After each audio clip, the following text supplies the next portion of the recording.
uma satisfação muito grande poder, nesse Congresso de Comunicação Paulinas, poder oferecer aos nossos participantes e depois no futuro, para quem for ver novamente ou como novidade, o lançamento deste livro, Comunicar a Memória, Jornalismo no Coração da Amazônia.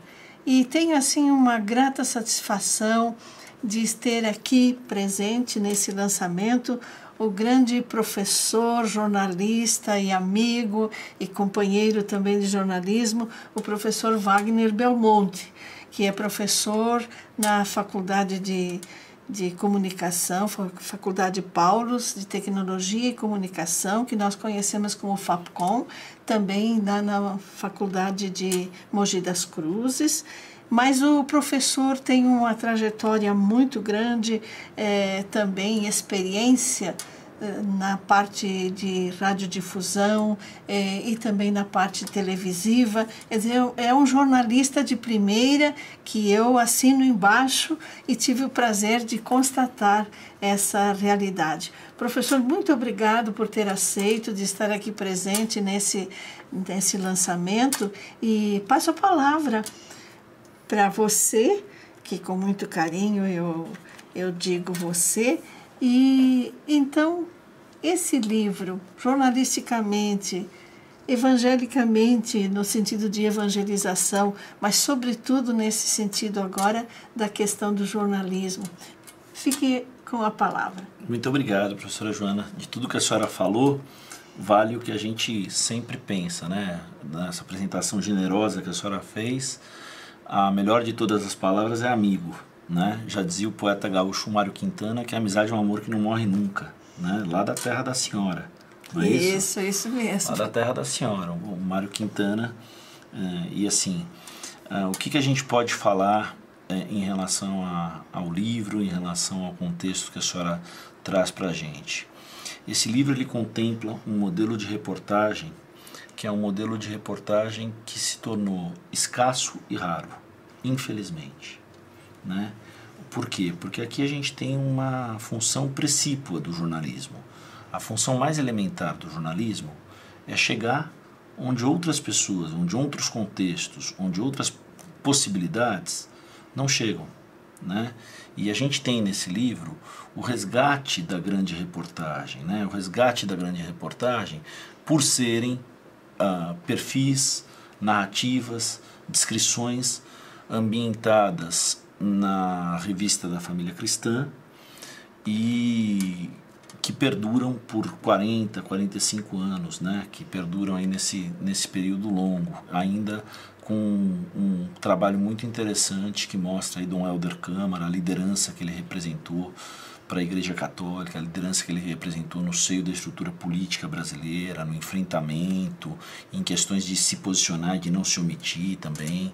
Então acho que a gente tem aí que olhar para o livro principalmente como algo que tem que ser levado para dentro da sala de aula para se discutir os princípios da reportagem. O que é uma grande reportagem? O que ela contempla? Qual é o nível de detalhamento que ela exige? O que uma pauta deve propor? O que é essa questão da observação atenta do repórter? Por que lá em Roma o jornal se chama Observatório Romano, né? O observatório é uma ideia de que você está numa posição privilegiada relatando algo que está sendo construído, né? E a gente tem vários jornais pelo mundo que usam a palavra observatório, né? Em Londres mesmo também tem outro. Então, processos de construção de uma identidade, de uma lógica de que jornalismo envolve transformação, envolve compromisso social, envolve responsabilidade, envolve principalmente acolhimento, envolve chegar onde outras atividades, onde outras esferas não chegam. Isso mesmo, professor, falou onde outras esferas não chegam.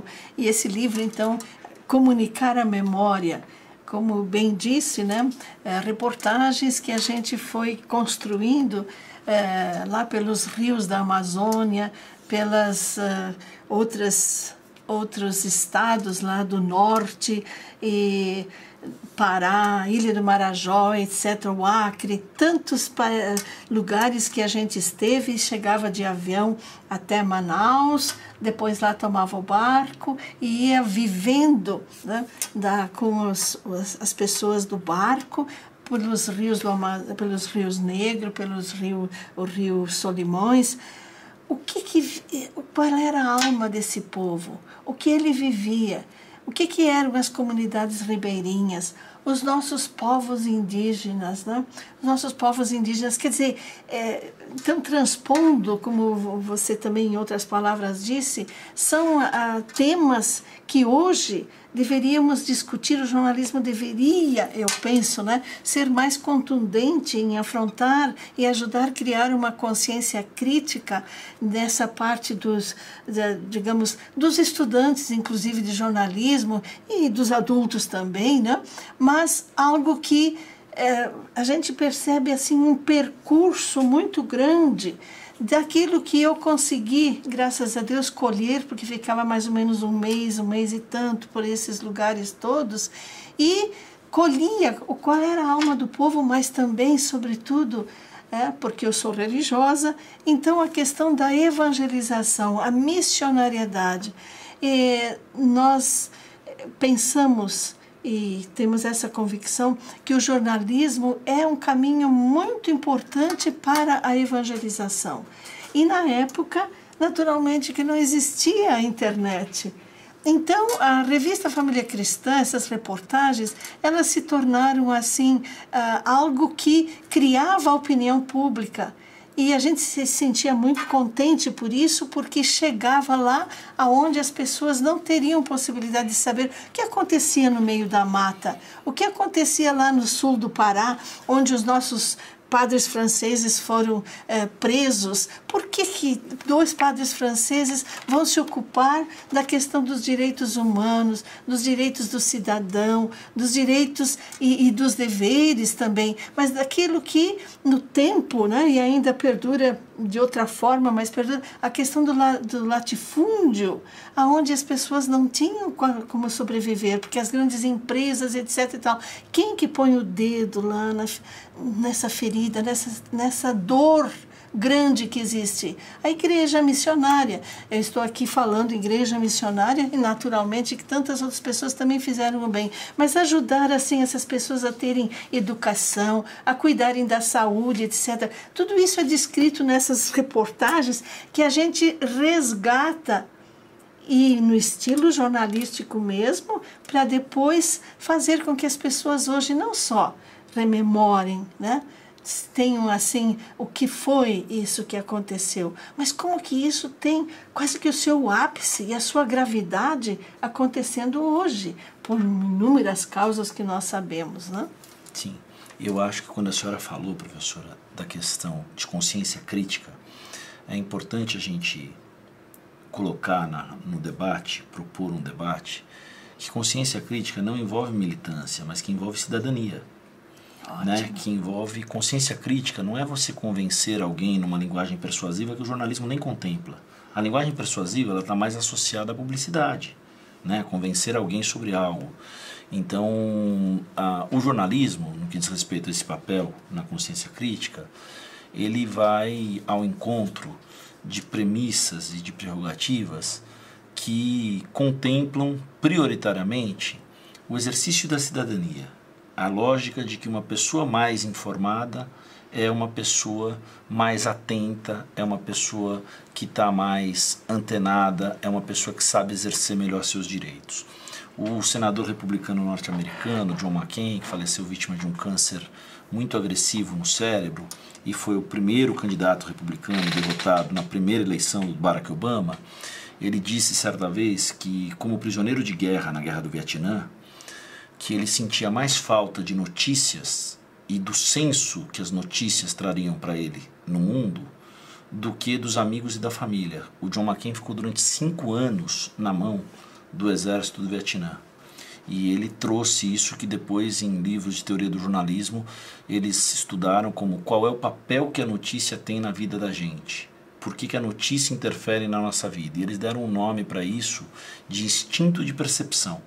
Então a gente acha, professora, quando a senhora cita esse caso, e quando a senhora cita a construção do livro, e quando a senhora cita o fato de que a gente não tinha internet, a gente precisa discutir a ideia de que é possível resgatar o texto mais longo, o texto mais denso, o texto mais apurado, o texto com minúcias, o texto com elementos que se intercalam entre narração e descrição, né? E esses elementos que se intercalam, eles acabam por criar um ambiente segundo o qual a gente vai ter um panorama de uma realidade que está sendo retratada, e que é uma realidade que envolve exatamente um outro trecho da fala da senhora. Por trás da lógica da evangelização, da missão, dos missionários, etc. e tal, existe uma lógica de acolhimento, existe uma lógica de chegar onde ninguém chegou para retratar a vida de pessoas com as quais vocês não tinham, ou de forma geral, a opinião pública não tinha nenhum tipo de acesso. Né? Não tinha, tanto que para complementar essas reportagens, eu costumava também participar ou então entrevistar alguns bispos quando eles se reuniam para a famosa assembleia anual. E aqui em São Paulo, naquele tempo era Itaici, agora se faz em Aparecida, e eu ia complementar sobre as diversas dioceses, chamava-se também prelazias lá do norte, e os bispos começavam a dizer assim, sabe que eu fiquei sabendo o que acontecia na outra prelazia pela reportagem da Família Cristã. Quer dizer, era impressionante porque dentro até da própria igreja se tornou aquela, não só distribuição de notícias, mas o comungar, digamos assim, né? Fazer comunhão com uma igreja que hoje a gente sabe, né, pelo sínodo, por tantas discussões que tem sobre a questão da Amazônia, o quanto que a igreja sofre, padece e luta pelos direitos das pessoas na Amazônia, né? Tanto que também o Vaticano também escreveu Querida Amazônia, né, o Papa Francisco, e foi assim, como que eu vou dizer, ponto de muita discussão de pessoas que não conhecem ou que seguem simplesmente alguns meios de comunicação, ou então alguém que quer, digamos, tapar o sol com a peneira, né? Porque os satélites estão dizendo toda a devastação que existe, etc. E a gente, pelo poder ou caneta que tem, quer inclusive, né, além da censura, caçar até as notícias que vêm dos satélites. Isso é muito ruim, isso é o que forma a opinião pública e dá muita tristeza isso, porque a gente precisa analisar com certa objetividade, tão difícil hoje. Mas eu acredito que também, já fazendo um pouco de propaganda, para quem ler este livro, onde conta a história do seringueiro, depois tem assim, aqui uma parte que é inserida, aqui muitas fotos, etc. Então, a gente vai perceber não só a linguagem que a gente conservou, mas o quanto que tem aí, que tem lá, o que é o seringueiro lá no meio da mata do Acre? Qual era a escravidão que tinha? Como ele se tornava dependente? Porque ele era dependente só do famoso regatão que passava e dizia, olha, o quilo da borracha é tanto, se você quiser. E aí, como não passava outro barco, ele tinha que se submeter e ficava sempre devendo. Quer dizer, uns tipos de escravidão que a gente via percebendo as nossas pessoas, mas que alma bonita que tinha essas pessoas quando a gente falava, nos ensinavam a simplicidade e que a gente descreve. Como o trabalho da igreja também, por exemplo, lá na Ilha do Marajó, professor, que a gente descreve aqui, quanto que a igreja ensinou, ajudou aquelas pessoas a formarem uma roça comunitária, uma cooperativa, só depois que veio um pouco a técnica, algo mais sofisticado. Mas como é que eles iam escoar aquele produto? A família que vivia sozinha lá, como é que eles podiam se juntar com outros? Como é que podia abrir uma estrada, né, uma picada, como diziam, no meio da mata para se comunicar com a outra comunidade, né? E tal. Isso tudo foi a igreja que fez, né? Eu vivi isso, entrevistei o bispo da época também e retratei aqui. E assim por diante, algumas denúncias muito sérias, como, por exemplo, essa questão das pessoas que, pelas leis do uso capião, não sei se ainda vigora, que não estou mais dentro disso, mas da época, né, quantas pessoas que já tinham direito à terra. Então, os padres franceses que foram presos, o que é que eles fizeram? Simplesmente procurar advogados que decifravam a lei e protegiam essas pessoas, como que se diz assim, levavam ao conhecimento deles, para que eles também tinham direito de reivindicar isso, etc. e tal. A grande imprensa, que a gente chamava, né, da época, lógico que era a favor dos latifundiários, né? E então... Isso não mudou, né?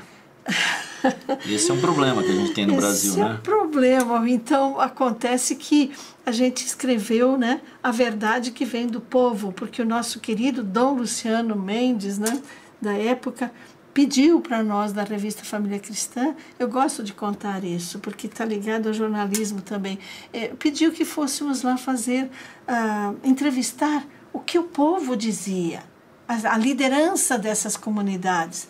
E aí acontece que precisava, né, atravessar o rio Araguaia, e com a famosa voadeira ou voadora, né, que tem aquele motorzinho lá, né, e chegamos lá, outra irmã e eu, e nós, branquinhas assim, fomos logo olhadas, o que estão fazendo aqui? Era o tempo da ditadura, né? Fomos seguidas um pouco, até que conseguimos, as pessoas, esses líderes estavam avisados, conseguimos fazer a entrevista, não tinha internet, naturalmente, então, com o papel carbono, né? Papel, então uma irmã fazia a entrevista, trocava o gravador, a outra já tirava e fizemos uma matéria de 3 páginas para mandar por fax, ir até Araguaína e mandar por fax para a revista Família Cristã para sair. Depois nós soubemos, né, fazer tudo parte de um processo e escrevemos a verdade que vem do povo. Por que a verdade que vem do povo? Em contraposição a essa grande imprensa, nós estamos dizendo que estamos em contraposição, mas a verdade é essa. E temos autoridade para dizer assim, em loco e tal. E o que acontece? Mais tarde, quando esses padres que estavam presos, etc., passaram pelo tribunal militar e tanta história ali no meio, e que a gente assistiu também, eles depois não davam conta, quando foram libertados, não davam conta, né, de falar para as pessoas e de escrever toda a história. Fizeram mais de 500 cópias, xerografaram, fotocopiaram essa matéria e depois só punham uma frase ou 2 embaixo e começaram a despachar. Claro que nós favorecemos com muitas revistas e tal, mas eu fiquei pensando, olha, como a verdade que vem do povo pode ir calar no coração de muitas pessoas e a gente está construindo a verdade. Então, fatos assim vão encontrar também neste livro aqui, que eu tenho assim, muita satisfação de ter colocado e de recuperar a memória, né? Quando a senhora fala na verdade que vem do povo, professora, acho que também tem aí um outro conceito que está embutido. Não é mais do que a verdade, é o anseio, é a representatividade, é o direito de ser ouvido, é o direito que se chegue até essas pessoas dando uma representação de cidadania a qual elas não têm direito, né? Então, eu acho que aí entra Isso, a cidadania que você se referia antes, né? Isso, que eu acho que aí tem um ponto que é fundamental, né? Assim, qual é o protocolo, o que a gente deve esperar do jornalismo? O jornalismo deve confortar quem está aflito e afligir quem está confortável. Né? É um trocadilho que também está num livro de teoria do jornalismo, que é Os Elementos do Jornalismo, do Bill Kovac e do Tom Rosenstiel, mas é um trocadilho muito importante para a gente olhar para esse contexto, porque a verdade que vem do povo, os anseios que vêm do povo, não são só verdades ou anseios, são representações. É o exercício de ouvir, é o exercício do que o professor José Eugênio de Menezes na CASPER chama de cultura do ouvir, né? Da cultura de acolhimento, de estender a mão, direito à representação. E está tão difícil isso hoje, né, com a questão das redes sociais Muito. E tudo isso, porque eu costumo dizer assim, não é que as redes sociais são culpadas, embora eu não goste dessa palavra, culpado. É o ser humano está a formação do ser humano, do que ele está fazendo uso das redes sociais, o que é que ele coloca, né? E nós estamos vendo essa questão dividindo cada vez mais, né? Porque está certo quem, aí fazendo o link com a verdade, quem que está certo? Está certo quem concorda com o meu ponto de vista, né? Sim. E a gente não se questiona como é que o seu ponto de vista foi formado. Exatamente, exatamente. E eu acho que aí tem uma questão que é muito importante, professora. Quando a senhora fala de redes sociais, a gente não pode falar de redes sociais sem olhar para um fenômeno recente, que é esse despertar da cultura do ódio, né? Essa amplificação da cultura do ódio, que ela contraria uma prerrogativa que é a prerrogativa do diálogo. De novo a questão do livro. O jornalismo é diálogo. O jornalismo é acolhimento.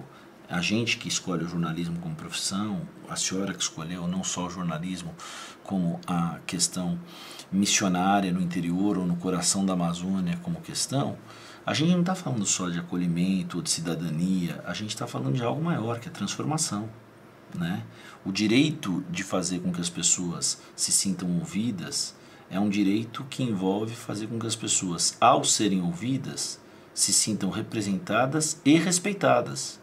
E aí a gente tem uma questão muito maior, né? Como criar um protocolo que assegure respeito a alguém que é explorado pelo regatão e que tem que vender a borracha por um valor irrisório, vivendo o ápice da exploração? Como? Simplesmente com a denúncia social mostrando que isso acontece. Por si só isso resolve o problema? Não resolve. Mas ajuda a reverberar uma discussão, a transformar o assunto numa arena de um debate público, né, de um debate que se busque um encaminhamento mais amplo para isso. Então, acho que aí tem inúmeras questões tangenciais que se relacionam com a questão central. Que bom que o jornalismo que foi feito na Revista da Família Cristã, que bom que as missões que a senhora participou, que bom que o resgate das histórias que estão no livro, que bom que eles contemplaram, que eles trouxeram uma diretriz no sentido de retratar realidades que seriam esquecidas ou que não viriam à superfície, porque é muito cômodo para a gente, professora, fazer jornalismo num estúdio com ar-condicionado e com tudo muito confortável. Será que isso é jornalismo?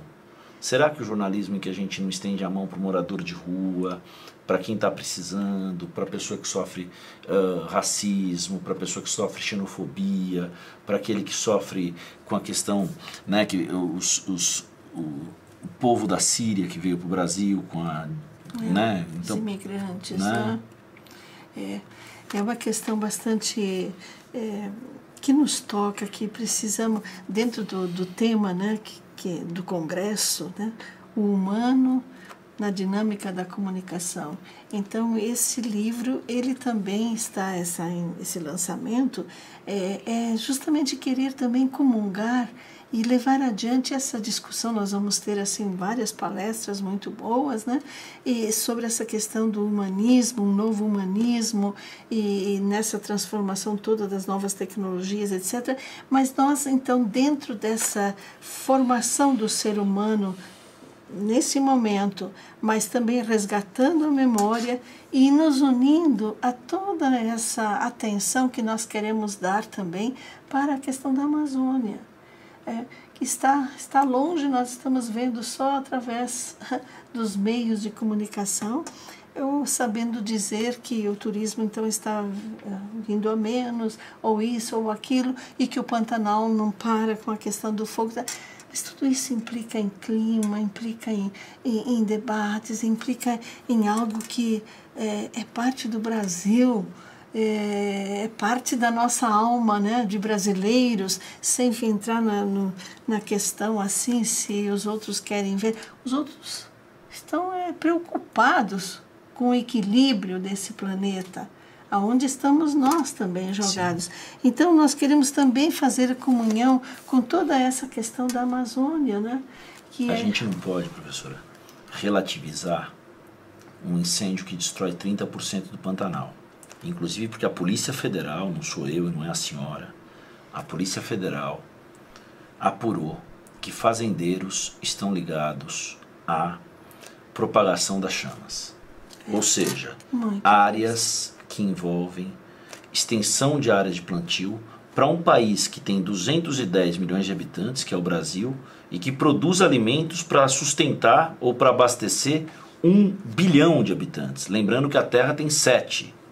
O que o Brasil produz de alimentos é suficiente para abastecer a Índia, né? 1 bilhão de habitantes. Então a gente tem aí um problema muito claro que está posto. Primeiro, o agro não é tech, o agro não é pop, o agro não é coisa nenhuma. Isso não é uma ofensa à cultura. Isso é uma questão que a gente precisa pensar. A gente precisa pensar no mundo. O Papa Francisco tem falado disso na encíclica dele sobre a Amazônia. A gente precisa pensar no mundo com mais responsabilidade e sustentabilidade, né? Porque são as outras gerações. No que diz respeito à Amazônia, a Amazônia tem diminuído de tamanho a cada minuto, né? E mais do que a questão de diminuir de tamanho, a gente tem uma resistência de um ideal de Estado brasileiro, uma resistência ao meio ambiente, à sustentabilidade, a práticas ambientais e principalmente uma resistência à ciência. Então você pega o cara que faz o monitoramento do satélite da Amazônia pelo INPE, vai lá e ele apura que 3 cidades de Belo Horizonte equivalem à área que foi desmatada em um determinado mês. O que faz o governo? Vai lá e troca o cara. Quer dizer, como se o cara tivesse uma autonomia para operar o satélite dizendo o seguinte, olha, manipular uma situação, né? E aí envolve todas essas questões que a senhora trouxe, né?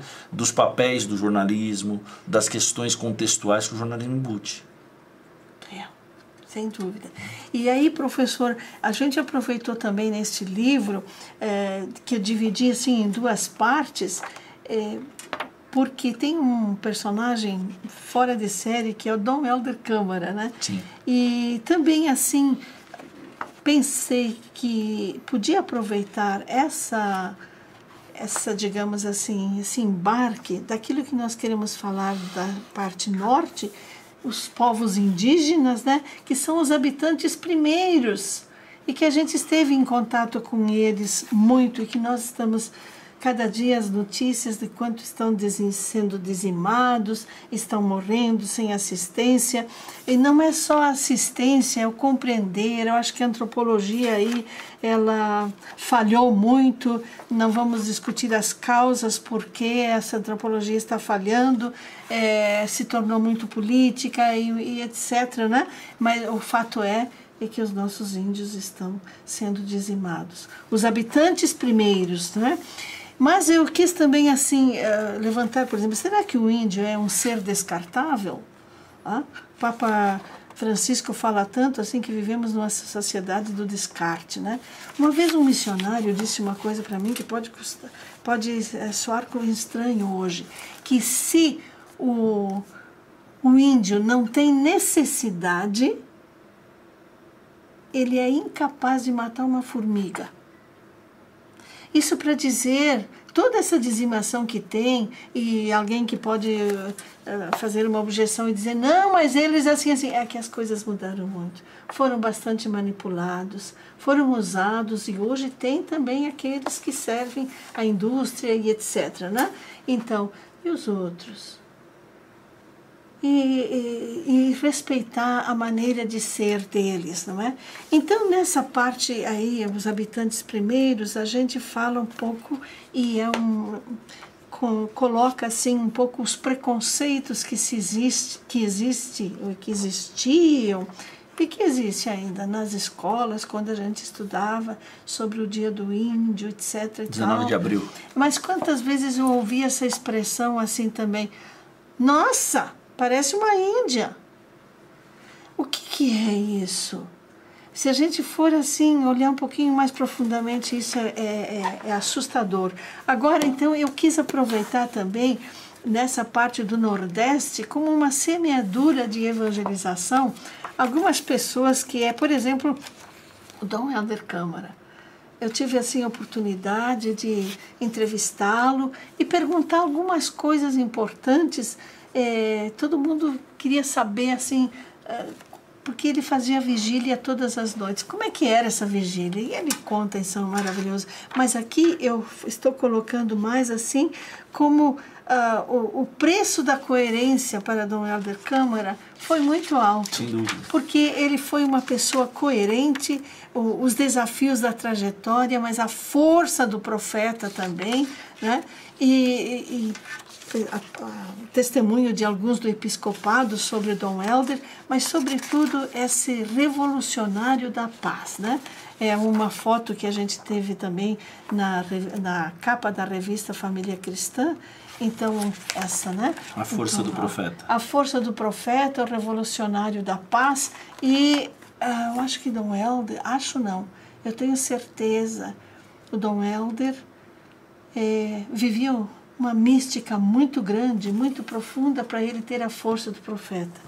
E com, assim, contatos pessoais com Dom Helder, uma vez ele disse para mim, assim, no fim de uma história lá, que ajudou a salvar minha vocação, ele disse, irmã Joana, reze também por mim, porque eu tenho dentro de mim um poeta, uma criança e um louco. Esse louco, ele estava se referindo a quando ele dizia, fazia essas denúncias, fazia coisas. E eu preciso equilibrar esses três, ele dizia. O que ajudava Dom Helder a equilibrar? A mística. A mística. Então, eu, por exemplo, participei de missas particulares de Dom Helder, porque nós estávamos com uma casa mais ou menos nova lá em Recife e não tínhamos a capela pronta, e convidamos Dom Helder, ele veio, tínhamos uma mesinha e Dom Helder ali celebrando conosco, eu como repórter da Família Cristã, com a máquina querendo tirar as fotos. De repente eu parei, porque foi um momento místico tão forte. E posso testemunhar isso. Eu vi Dom Helder entrar em êxtase na hora da consagração. É uma hora em que ele não se sabia se ele estava chorando, se ele estava sorrindo. E ele dizia, pai, pai. Isso questão assim de um minuto. E depois voltava.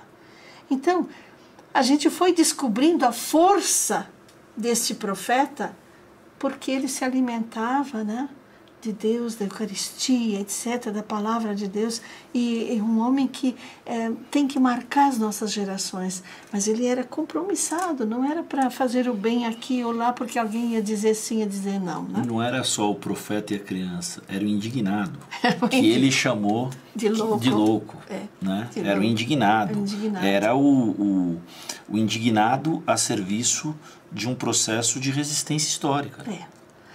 Então, justamente esse exemplo de resistência histórica, com tudo o que é história então da época e mais contundentemente agora, por isso que a gente quis colocar essa parte como parte, não vamos ver a Amazônia separada, né? Mas também quem estava semeando. Né? Dentro de um contexto. Dentro de um contexto. E Dom Helder vivia lá em Recife, mas era um homem internacional, né?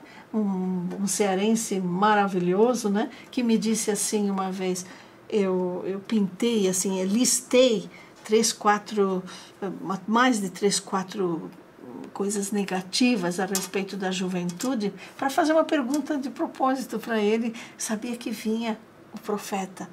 E eu disse, Dom Helder, o que o senhor teria para dizer assim para os jovens hoje, que não querem saber de nada, não têm objetivos, são drogados, e isso e aquilo. Eu não passei da 3ª ou 4ª lista, item, e ele disse, mas minha filha, então a senhora não percebe, fez com o dedinho que eu lembro até hoje, então a senhora não percebe que nós estamos ainda no primeiro dia da criação, que o Espírito está renovando a face da terra todos os dias e por isso sempre há o sinal da esperança. Né? Então isso eu reportei também e fico muito contente que isso aqui também possa ser um sinal de esperança em meio a todas essas dificuldades que nós estamos vivendo agora. Sim, né? Sim, um sinal de esperança e mais do que um sinal de esperança, um sinal de um caminho possível, de um caminho possível a se reconstruir. Né? Assim, a se reconstruir. Temos perdido muita coisa, né, professora? Temos perdido a versatilidade, temos perdido a inocência, temos perdido a leveza. O brasileiro, e aí a mensagem de esperança é fundamental, o brasileiro se tornou um povo amargo, A gente não pode generalizar, a gente não pode dizer isso aplicando do Oiapoque ao Chuí, né? Não é do Oiapoque ao Chuí, né?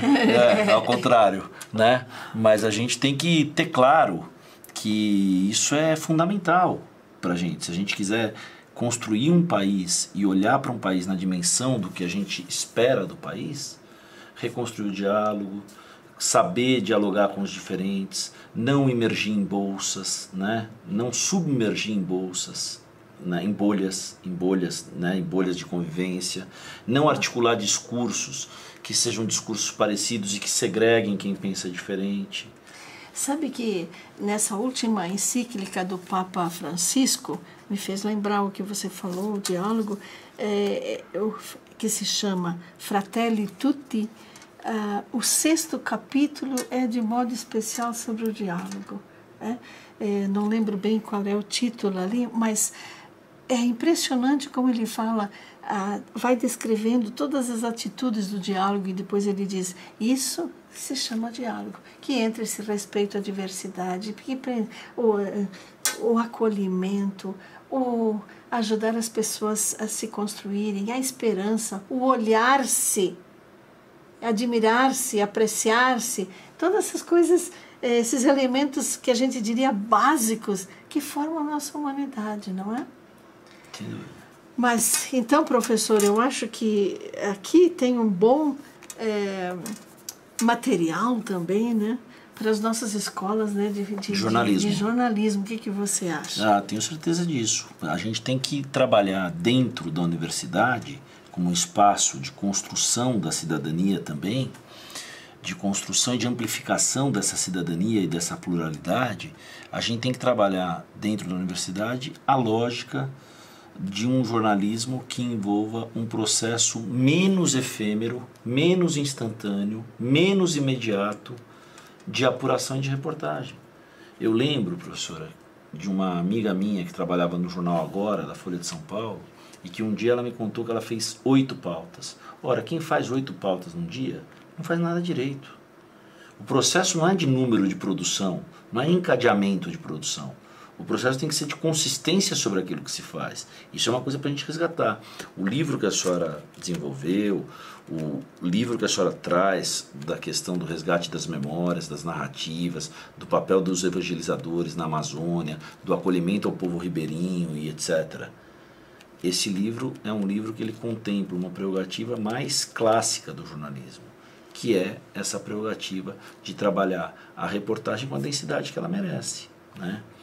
Texto de 20 linhas, ele não é possível que a gente olhe para um texto de 20 linhas como um texto que a gente entenda que a notícia se esgotou ali. Por mais que a geração atual, eu tenho uma filha adolescente, a senhora sabe disso, a geração atual trabalhe com protocolos de que quanto menos texto, melhor.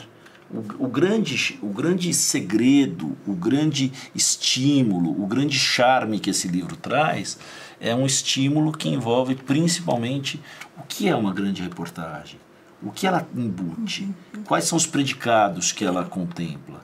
Então, dentro da linguagem hoje, só para fechar essa parte, professor, não é assim que precisa resgatar uma extensão, que não é possível, né, na internet hoje, mas pode-se descobrir formas de que aquele assunto tenha a sua continuidade, né, dentro de novas formas, etc. Ou que seja menos raso. Ou que seja menos raso, né? E eu, então, gostaria muito, professor, de agradecer que você está aqui conosco e deu tanta contribuição, e agradeço também todas as palavras que disse, nos ajudando nessa questão do jornalismo, da evangelização e brindando também, né, o nosso lançamento com a sua presença de grande jornalista, que agradeço. Eu assino embaixo, né, e que a gente sabe de ser conhecido em muitas áreas, né, com muito respeito e com pessoa competente também. Então, muito obrigado, professor. Eu que agradeço. De tudo que a senhora falou, eu queria agradecer aí o que a senhora está apontando nessa fala final, e dizer que amigos para sempre. Amizade é um amor que não morre nunca. Isso, né? professor. O resto é detalhe. Então, obrigada também pela sua amizade e por ajudar a construir, né, essa humanidade que nós sonhamos que tenha uma nova humanização e nós contribuímos com a nossa profissionalidade, com o nosso fazer as coisas com paixão, né? Sim. Sim. Muito obrigada. Eu que agradeço, estou à disposição. Parabéns pelo livro, parabéns pela construção, pelo resgate que o livro oferece. Que bom será se esse livro chegar às salas de aula, que bom será se as novas gerações entenderem que há como se inspirar em algo que foi produzido com carinho e principalmente com a representação social que o jornalismo contempla. Obrigada.